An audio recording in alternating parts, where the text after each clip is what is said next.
Graça e paz, meus irmãos. Graças a Deus. Mês da família.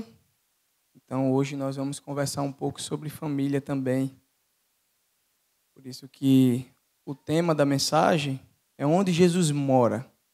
O pastor Flávio, quando fez a primeira arte, ele colocou uma interrogação, uma pergunta. Eu disse, pastor, muda aí que eu não vou responder onde Jesus mora, não. Eu vou trazer outras características sobre Jesus. Esse Jesus que de fato morou, teve uma casa, teve uma região onde ele viveu, onde ele ensinou, onde ele pregou, onde ele abençoou, tá certo? Abra sua Bíblia, querido, no Evangelho de Mateus, capítulo 8, verso 20. Como eu disse, o tema da mensagem é onde Jesus mora. Mateus 8, 20. Deixo aqui na tela também uma versão. Almeida, revista atualizada. Mas os irmãos veem na versão de vocês. A palavra do Senhor diz assim: Mas Jesus lhe respondeu: As raposas têm seus covis e as aves dos céus ninho, mas o Filho do Homem não tem onde reclinar a cabeça. Aqui vem de fato diante de um contexto onde os discípulos vão indagar Jesus a respeito de onde seria a morada de fato dele. E o que eu trago para os irmãos e os irmãos já sabem disso, é que o ministério de Jesus ele foi itinerante. Por isso ele fez essa declaração de que não tinha uma residência fixa. Embora Jesus andasse por tantos lugares, existem muitos indícios que ele foi morar em Cafarnaum. E Cafarnaum foi um ponto de apoio de onde ele partia para pregar nas regiões vizinhas da Judéia, Galiléia, Samaria, além de algumas cidades romanas como Tiro, Sidom e a região de Decápolis, como nós vemos na palavra. Cafarnaum era um local estratégico e por isso foi escolhido para ser residência de Jesus. Talvez essa casa que ele afirma ter o seu lar, talvez fosse de alguém que abriu o seu lar para Jesus e seus discípulos. Ou então, alguém tinha emprestado um lar para que o Senhor passasse o seu tempo enquanto ele estivesse naquela região. Mas provavelmente seria um local reservado pelo mestre e mantido como apoio ao seu ministério. Lucas, capítulo 8, verso de 1 a 3, vai dizer que o ministério de Jesus foi sustentado por algumas viúvas. Os irmãos vão lembrar bem disso. Nós, às vezes, falamos como Jesus fazia o ministério diante de um tempo que também, por mais que não seja como o nosso, um tempo capitalista, mas tinha que existir alguns recursos para que ele pudesse sustentar. E tinha pessoas, as viúvas, que sustentavam o ministério de Jesus e os seus discípulos também. Mas o fato é que Jesus precisou de uma casa para ficar e até hoje ele procura um lugar em nosso lar. E o que eu quero trazer com essa reflexão, com essa mensagem ao seu coração, são algumas características e algumas marcas de um local onde Jesus mora. Um local onde Jesus mora. O primeiro ponto que eu quero trazer para os irmãos é que o local onde Jesus mora é um local de maravilha. É um lugar de maravilha. Abra sua Bíblia em Mateus capítulo 9, um capítulo depois do que lemos, verso de 1 a 8. Isso aí é uma narrativa, tá certo? O Senhor continua no capítulo 8, final do capítulo 8, finalzinho, começando do 9, a sua narrativa, pregando o Evangelho. Mateus 9, verso de 1 a 8, diz assim a palavra do Senhor.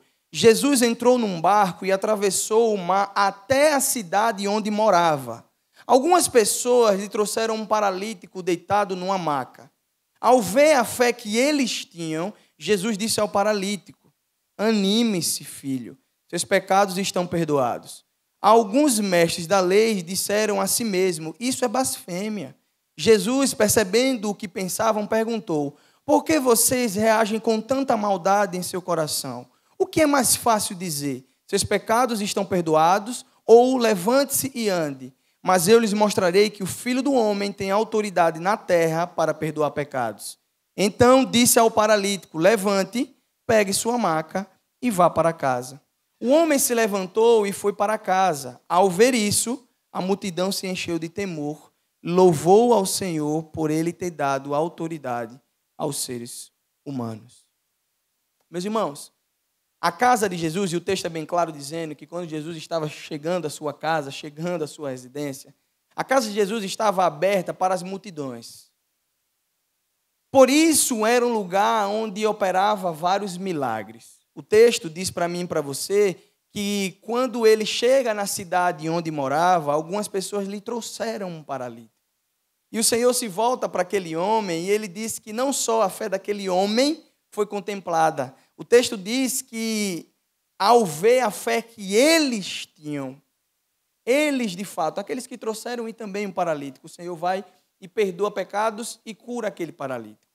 Então, quando o povo ficava sabendo que Jesus estava vindo para casa, logo corriam para lá e o esperavam.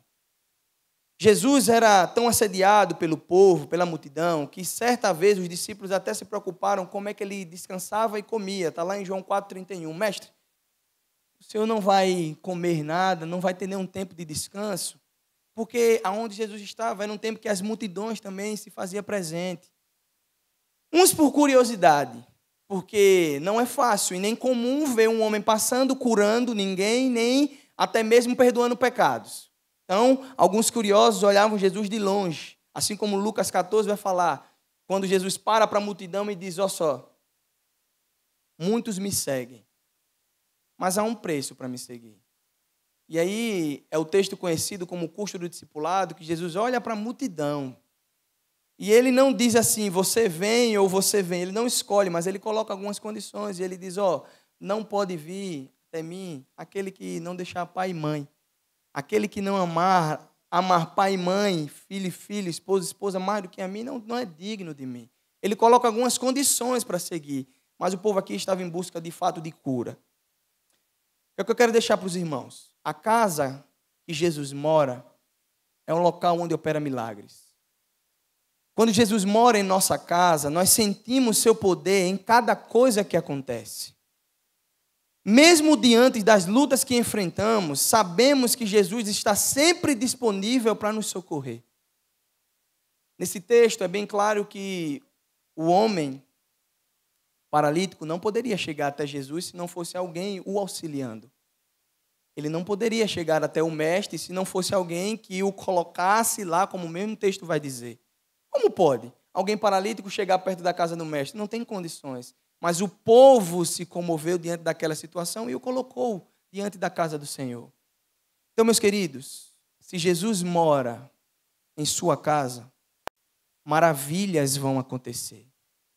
E eu não digo isso baseado em simplesmente uma história, mas baseado no Jesus que faz com que a história de um povo ou de alguém mude por completo. Alguém que chega doente diante do Senhor, sai curado. E essa casa, de fato, que nós observamos aqui, essa residência de Jesus, só servia como um canal para que as pessoas pudessem chegar um pouco mais perto dele. E o interessante é que Jesus acolhe. Jesus acolhe e ele faz maravilhas acontecer. Então, o primeiro ponto é que onde Jesus mora é um local de maravilhas. Mas há uma segunda coisa, que onde Jesus mora também é um local de amor. Abra sua Bíblia no mesmo texto de Mateus, capítulo 9, agora do verso 9 ao verso 13. Nós lemos até o 8, agora leia do 9 até o 13. A palavra do Senhor diz assim: partindo Jesus dali, viu um homem chamado Mateus sentado na coletoria e disse-lhe, segue-me. Ele se levantou e o seguiu. E sucedeu que, estando ele em casa, à mesa, muitos publicanos e pecadores vieram e tomaram lugares com Jesus e seus discípulos. Ora, vendo isso, os fariseus perguntavam aos discípulos, por que come o vosso mestre com os publicanos e pecadores? Mas Jesus, lhe ouvindo, disse, os sãos não precisam de médico, e sim os doentes. Ide, porém, e aprendei o que significa, misericórdia quero e não holocaustos, pois não vim chamar justos, e sim pecadores ao arrependimento. Queridos, a casa de Jesus, o texto vai dizer, ela estava aberta para pecadores, os quais demonstravam o seu perdão e o seu amor para a vida daqueles. Em momento nenhum, Jesus faz acepção de pessoas. Em momento algum, o Senhor, por ser menos ou ter mais pecadores ali em volta dele, ele diz, não se afasta de mim. Muito pelo contrário. O Senhor, diante dos pecadores, ele exerce misericórdia e amor diante daquele povo. Jesus havia chamado Mateus, que era cobrador de impostos, para ser seu seguidor, e ele seguiu o mestre até a sua casa. Quando chegaram à casa de Jesus, começou a aparecer mais pecadores, mais publicanos e cobradores de impostos do que discípulos. Parecia que o povo, que de fato era o contraste daquilo que Jesus estava querendo fazer, buscava o Senhor. O texto vai dizer para mim e para você que aqueles que não tinham nada a ver com os discípulos era quem mais se aproximava da casa do mestre. Mas em momento nenhum o Senhor manda eles irem embora, em momento nenhum o Senhor expulsa, muito pelo contrário, o Senhor exerce misericórdia e amor para com eles. Os fariseus, então, que chegavam ali, estavam perseguindo Jesus porque queriam achar alguma brecha para poder crucificá-los e matá-lo antes do tempo. Acusam o Senhor de se misturar com os pecadores. Os fariseus dizem: como pode o seu mestre sentar à mesa desses que tanto pecam? Como pode? A reação de Jesus, meus irmãos, gravem bem isso. A reação de Jesus foi mostrar acolhimento e amor àqueles que estavam sendo desprezados. É por isso que muitas das vezes, principalmente jovem, adolescente, se sente rejeitado com uma certa facilidade devido à fala de alguém ou devido até mesmo à atitude de alguém. Se sente excluído, se sente vitimizado pela situação. Meus irmãos, nós entendemos que se tem alguém que nunca nos desamparou, foi o Senhor. Ele sempre esteve disponível para os seus. Nunca fez exceção de pessoas. Pelo contrário, Jesus amou aqueles que precisavam ser amados. Então, o que eu quero dizer com tudo isso, meus irmãos, é que onde Jesus mora, existe amor. Ele te ajuda a perdoar, a esquecer as diferenças, as mágoas, para vencer tudo com a força do amor. Sabe por quê? Porque o apóstolo Paulo vai escrever em 2 Coríntios 5, verso 14, que o amor de Cristo nos constrange. E eu não sei vocês, mas de fato, em alguns momentos da nossa vida, a gente fica se imaginando como pode um Deus nos amar tanto. É constrangedor, de fato. Porque nós imaginamos o amor de Jesus baseado naquilo que vivemos ou fazemos. E aí começamos a colocar uma camada de eu não posso ser amado por Ele. De fato, nós não temos nenhum mérito no amor que o Senhor dispensou sobre você. É tudo sobre Ele. A escolha de amar foi dEle, primeiramente. Então é por isso que nós precisamos amar, porque o amor dEle nos constrange, meus irmãos.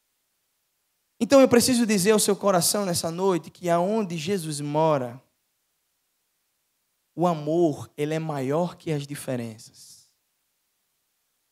E nós vemos um texto de homens que existia certa diferença. Existiam fariseus, existiam publicanos, existiam os pecadores, e o texto é claro em dizer que eram publicanos e pecadores, gente diferentes, aos olhos humanos. Aos olhos humanos. Mas diante do Senhor, o amor quebra todas as diferenças. Nós somos iguais diante do Senhor. Não existe ninguém maior nem melhor diante do Senhor. É o amor que nos une, é por causa do amor que estamos aqui. É no amor, de fato, de Cristo que nós estamos na igreja para poder render graças ao Senhor, mesmo no tempo de adversidade. Mesmo no tempo onde talvez alguém ou alguns ferem você. Mas é o amor que, de fato, prende você ao elo, de fato, que é Cristo. Então, o segundo ponto que eu queria trazer ao seu coração é que onde Jesus mora é um local de amor. Mas há um outro ponto também. É onde Jesus mora é um local de restauração. No final do capítulo 9, do verso 27 ao 33, capítulo 9 de Mateus, do verso 27 ao 33, a palavra do Senhor diz o seguinte: depois que Jesus saiu dali, 2 cegos foram atrás dele, gritando: Filho de Davi, tenha misericórdia de nós. Quando Jesus entrou em casa, os cegos se aproximaram e ele lhes perguntou: Vocês creem que eu posso fazer-los ver? Sim, Senhor, responderam eles. Ele tocou nos olhos dos dois e disse: seja feito conforme a vossa fé. Então os olhos deles se abriram e puderam ver. Jesus os advertiu severamente: não contem a ninguém. Eles, porém, saíram e espalharam sua fama por toda a região. Quando partiram, foi levado a Jesus um homem que não conseguia falar, porque estava possuído por um demônio. O demônio foi expulso e, em seguida, o homem começou a falar. As multidões ficaram admiradas. Jamais aconteceu algo parecido em Israel, exclamavam. Meus irmãos, a casa de Jesus estava aberta para pessoas enfermas e endemoniadas. Nós vimos que no primeiro ponto chega até a casa de Jesus um paralítico. Nós vemos no segundo ponto e o Senhor faz maravilhas. Nós vemos no segundo ponto que chega até Jesus pecadores e publicanos e o Senhor exerce amor sobre eles. Nós vemos no terceiro ponto, chegando a Jesus, 2 homens, cego, e o Senhor cura. E logo após que os homens vão embora, chega mais um outro, um endemoniado, e o Senhor também cura também. A casa onde Jesus mora é uma casa que, de fato, existe cura e libertação no Senhor. Por onde Jesus passava, ele ministrava restauração aos que buscavam a ele. Mateus 9,35 vai falar sobre isso. A sua casa estava sempre aberta para receber pessoas como essa. E o Senhor operava milagres e maravilhas. Veja só, pouco antes desse texto que nós lemos aí, não precisa muito não, mas depois os irmãos podem fazer em casa. Do verso 23 ao verso 26, Jesus ressuscita a filha de Jairo. A filha de Jairo está lá e o Senhor está naquela região e o Senhor vai lá e ressuscita a filha de Jairo. E quando voltava para casa desse grande momento da ressurreição da filha de Jairo, Jesus foi seguido por 2 cegos, o texto vai dizer. A pergunta é, como 2 cegos conseguiu seguir o mestre? Eles não viam. O texto está dizendo aí claramente para mim e para você que os 2 cegos seguiam Jesus. Mas eles não viam. Podemos imaginar que eles poderiam estar sendo levados pelos passos do mestre. O Senhor estava passeando e eles estavam indo até o mestre. Mas, meus irmãos, o grande ponto aqui é que Jesus deixou que eles o seguissem para que ele pudesse operar o seu poder através e na vida daqueles homens. E logo em seguida, lhe trouxeram um endemoniado, mudo, que Jesus também libertou.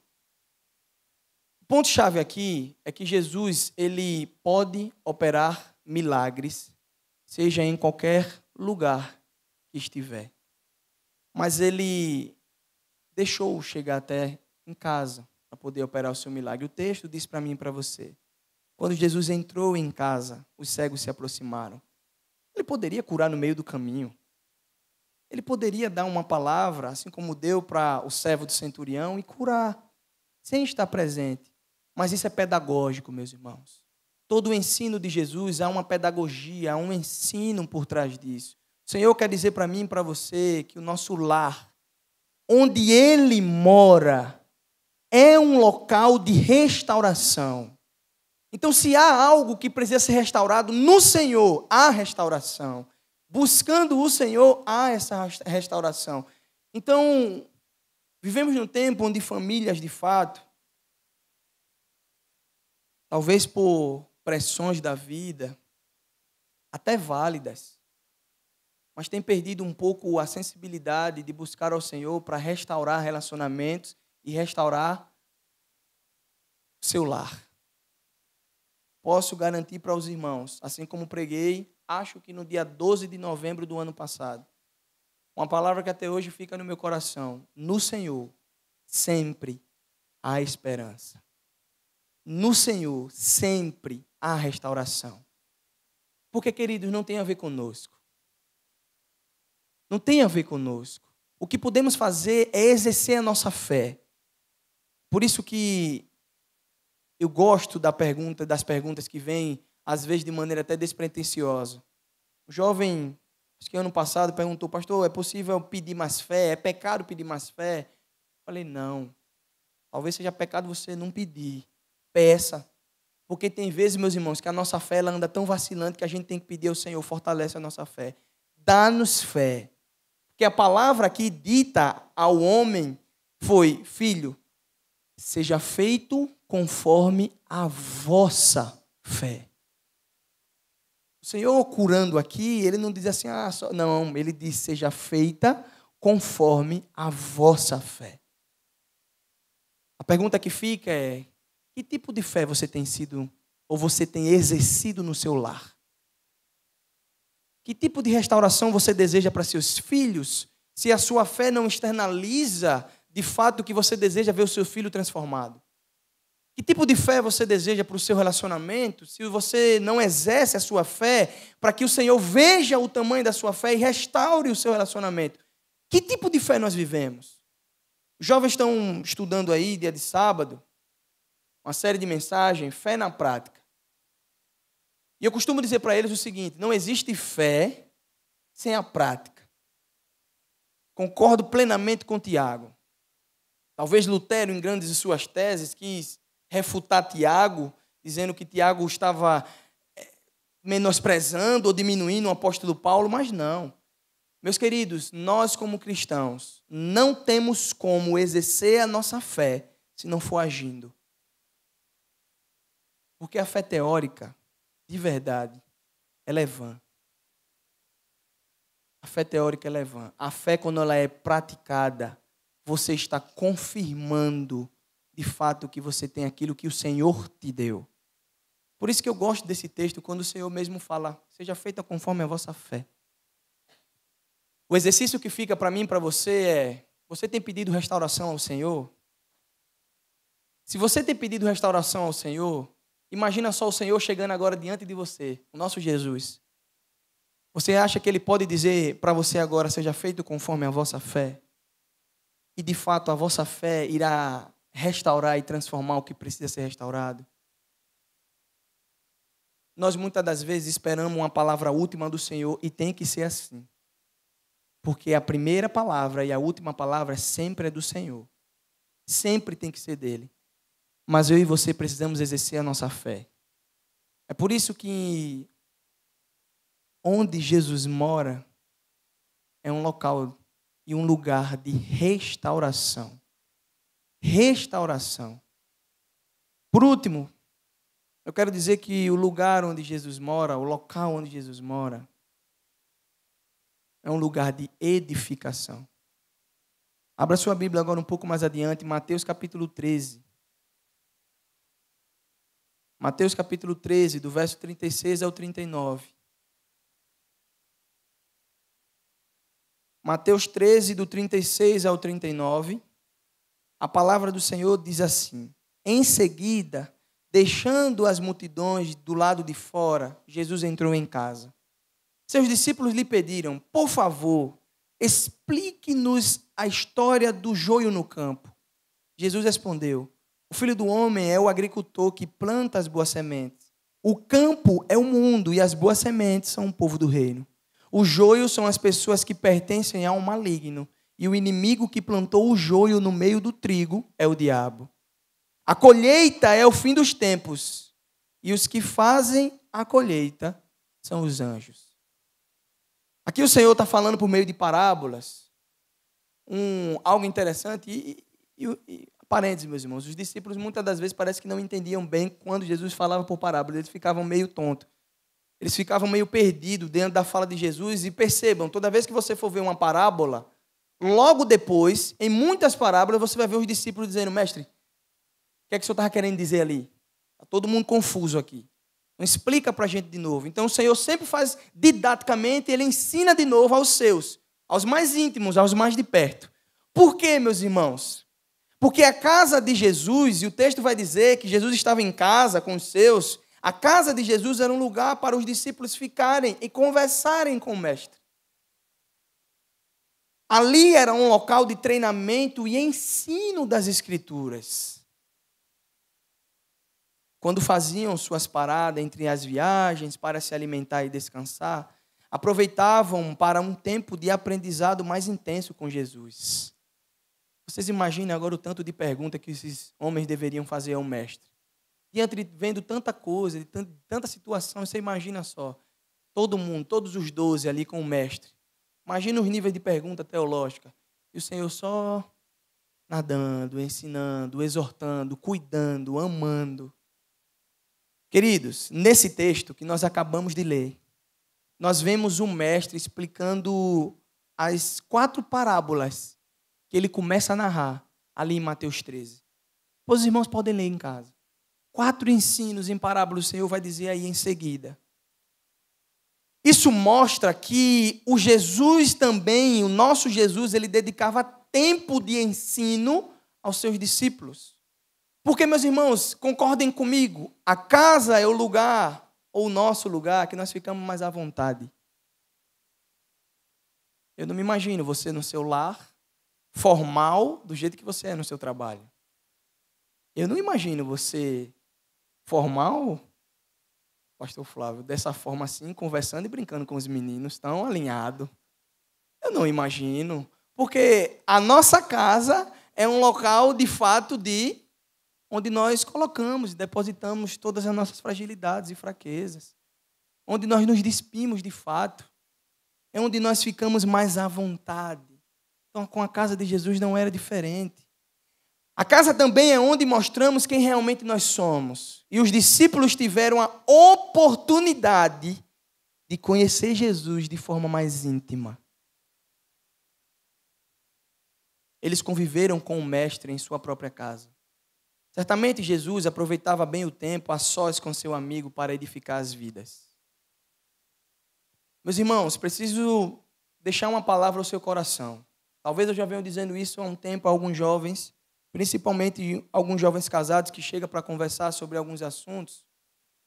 E eu digo o seguinte: precisamos tomar cuidado com o que fazemos em nossas casas e principalmente com quem recebemos dentro do nosso lar.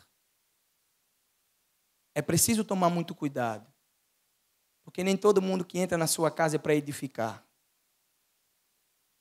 Nem todo mundo que pisa na sua sala ou senta à sua mesa é para edificar a sua vida e a sua família.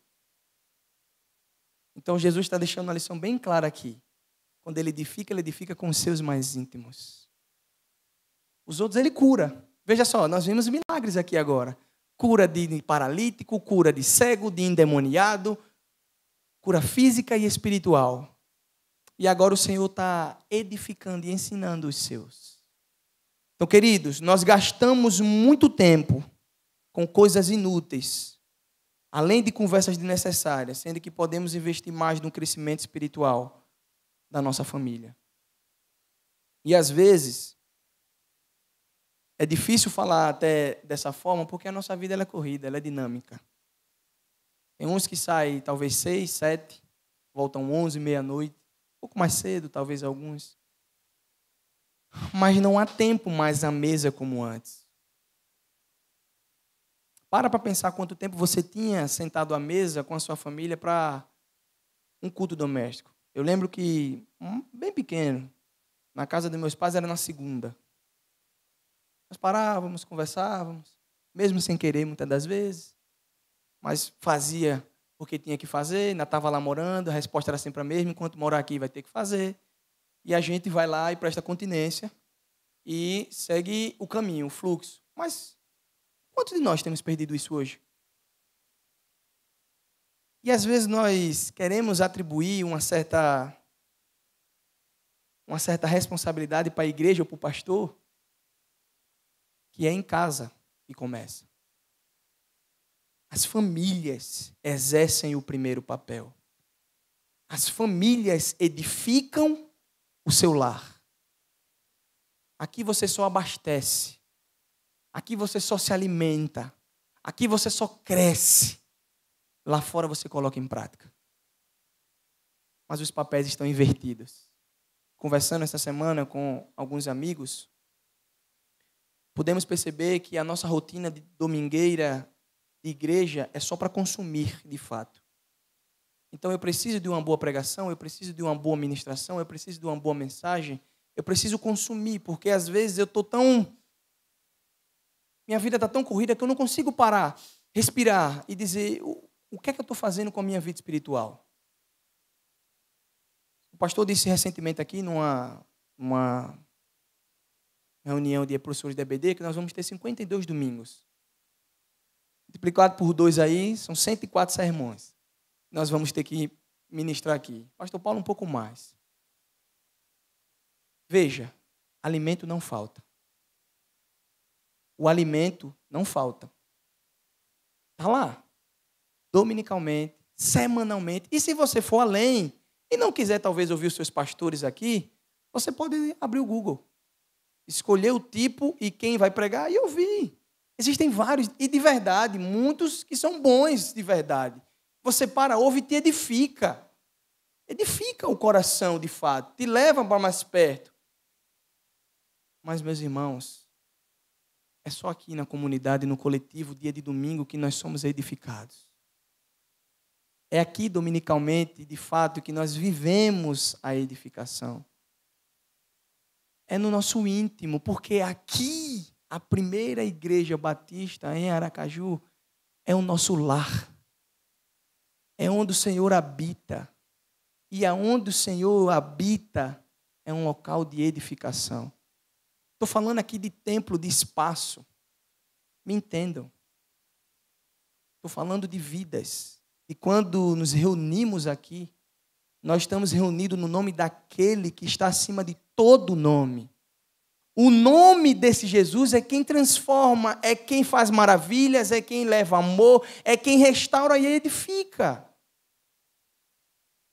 Então, meus irmãos, muitas vezes queremos que Jesus esteja na nossa casa, mas não estamos dispostos a passar tempo com Ele.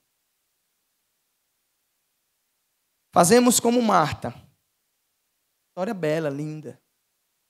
Marta acolheu tão bem Jesus, de verdade.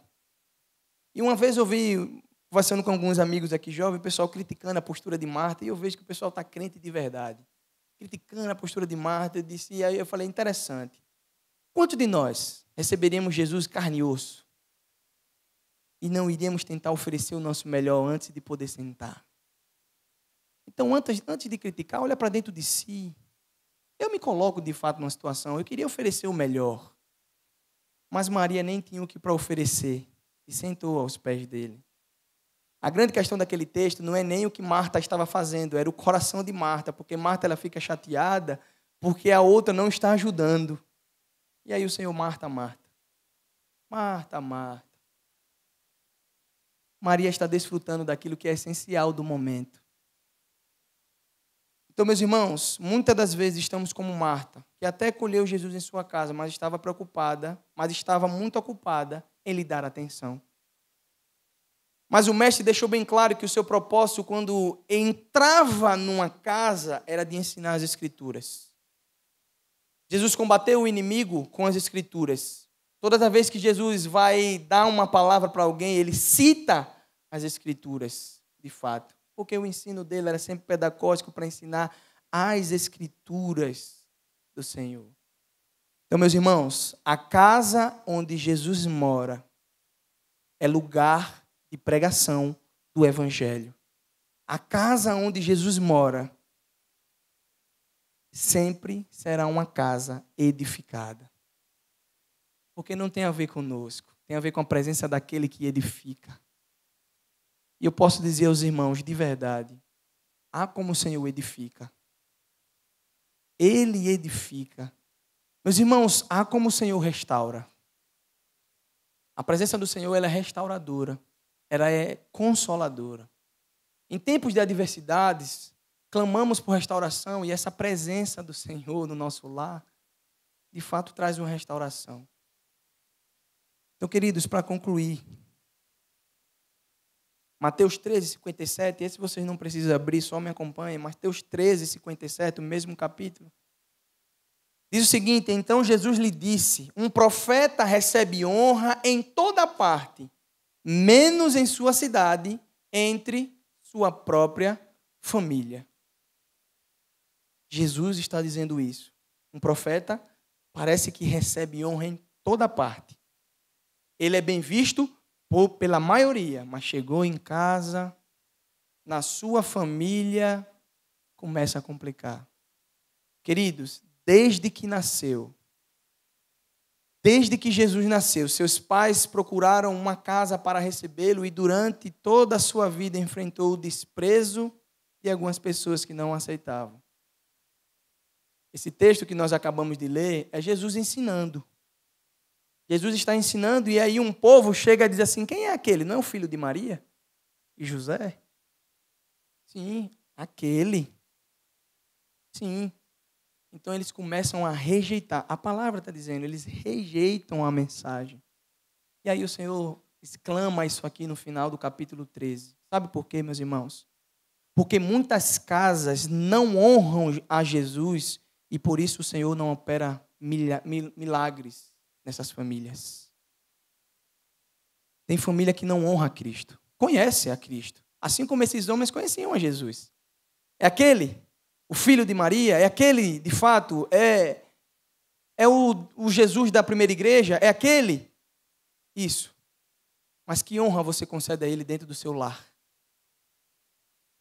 Podemos até conhecer, como eles conheciam. Mas parece que não damos a honra devida àquele que merece toda a honra, glória e louvor. Então, até hoje, Jesus está batendo na porta das nossas casas. Precisamos deixar Jesus entrar em nossas casas e também morar conosco. Eu trouxe o texto de Apocalipse 3:20, apesar de ser a mensagem de fato para a igreja de Laodiceia, o Senhor querendo falar àquela igreja, João escrevendo o Apocalipse, ele escrevendo a igreja de Laodiceia, o Senhor dizendo, se vocês permitirem, eu quero conviver com vocês. Eu quero me relacionar com vocês. Vocês precisam permitir. Eu estou aqui do lado de fora, batendo na porta. Fazendo uma aplicação para nossas vidas, o Jesus ainda hoje continua batendo na porta da sua casa. De verdade, talvez Jesus até já tenha entrado, como nós, os jovens, costumamos fazer uma peça, principalmente no encontro de jovens, né? Jesus em minha casa. Jesus está lá. Porque hoje parece que há uma moda ou uma certa dualidade do Cristo. É o Cristo bonzinho, paz e amor, que eu quero me relacionar, mas eu não quero submissão a Ele. Ele é legal, como eu ouço de alguns, é um cara maneiro. Mas Ele não é o Senhor. Ele não é o Salvador. Ele apenas é alguém que veio para dividir a história, no antes e no depois. Mas Ele não é aquele que, de fato, a minha vida está firmada sobre Ele. Então ele entra às vezes na casa.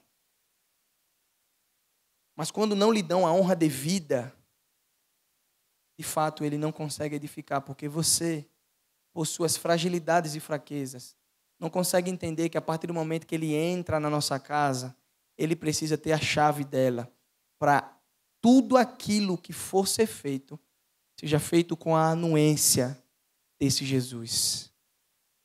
Então, quantas vezes nós colocamos o nosso joelho no chão e clamamos a esse Jesus por restauração, por edificação? Senhor, dá-nos mais amor.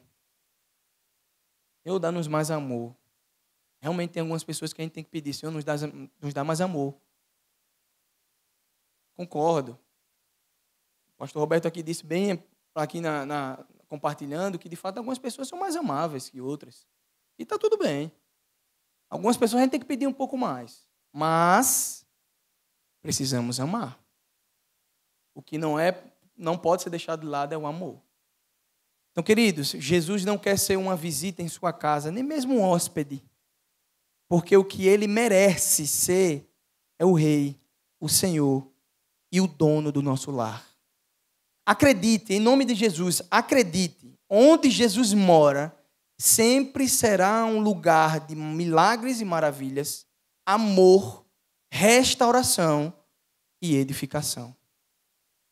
Queridos, que essa palavra seja aplicada ao seu coração. E o Senhor, de fato, edifique a sua vida, edifique a sua casa, o seu lar. E que não só no mês da família, que nós damos ênfase mais sobre essas mensagens de cunho mais familiar, mas que você compreenda isso de uma maneira mais literal. Porque o Senhor, Ele deseja morar na sua vida. Ele deseja morar no seu lar. Ele deseja fazer milagres e maravilhas no seu meio. Ele deseja. Então eu queria orar nesse momento, encerrando essa mensagem e fazendo com que o Senhor, de fato, edifique ainda mais o seu coração. Senhor, muito obrigado. Nós somos gratos porque a Tua palavra ela é viva.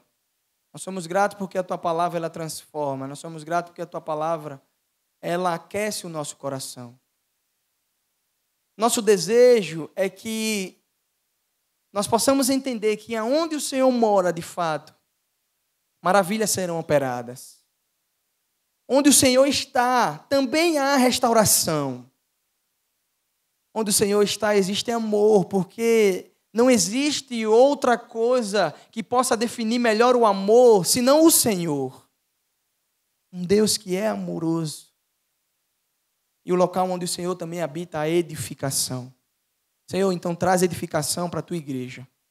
Edifica-nos, Senhor, pela Tua palavra. Faz com que o nosso coração a cada dia seja fortalecido no Senhor. Nosso desejo é que nós possamos entender que há um Jesus relacional, um Jesus que está no nosso lar, na nossa casa, e esse Jesus, Ele deseja habitar em todos os cômodos da nossa casa, fazendo uma restauração por completo naquilo que precisa ser restaurado. Senhor, ouve a nossa oração. Recebe, Senhor, a nossa oração, porque nós oramos no nome de Jesus. Amém. Louvado seja Deus.